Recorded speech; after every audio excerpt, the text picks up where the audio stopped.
Un mois après l'adoption de la loi sur l'immigration au Parlement, l'attente de la décision des sages concernant la conformité du texte était palpable. Quel a été le verdict ? Le Conseil constitutionnel a censuré plus d'un tiers du texte en rejetant 35 articles sur 86, les considérant comme des cavaliers législatifs. Les mesures telles que le durcissement de l'accès des étrangers aux prestations sociales, qui comportait l'instauration d'une préférence nationale, la restriction du regroupement familial, du droit du sol et l'introduction d'une caution retour pour les étudiants étrangers ont toutes été censurées. 3 autres articles ont été partiellement ou totalement censurés sur le fond, y compris celui concernant l'établissement de quotas migratoires fixés par le Parlement.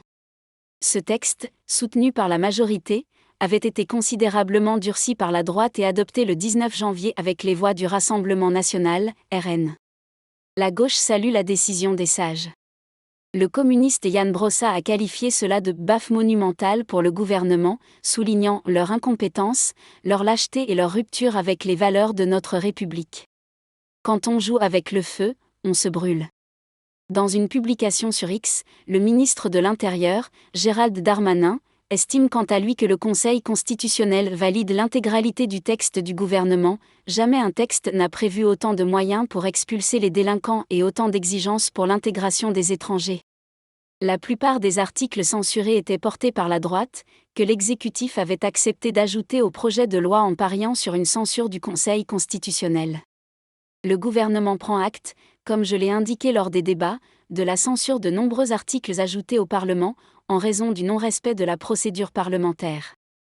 Le pari cynique d'Emmanuel Macron a donc fonctionné, mais il a également offert une victoire idéologique au RN, qui a fait voter une partie de son programme par le Parlement. À droite, Éric Ciotti, président des Républicains, LR, en a profité pour réclamer une réforme constitutionnelle qu'il juge plus que jamais indispensable. De même, le RN, par la voix de son président, Jordan Bardella, déplore un coup de force des juges avec le soutien du président de la République. Cela fait référence à la saisie du Conseil constitutionnel par Emmanuel Macron lui-même, avec la présidente de l'Assemblée nationale et plus de 120 députés et sénateurs.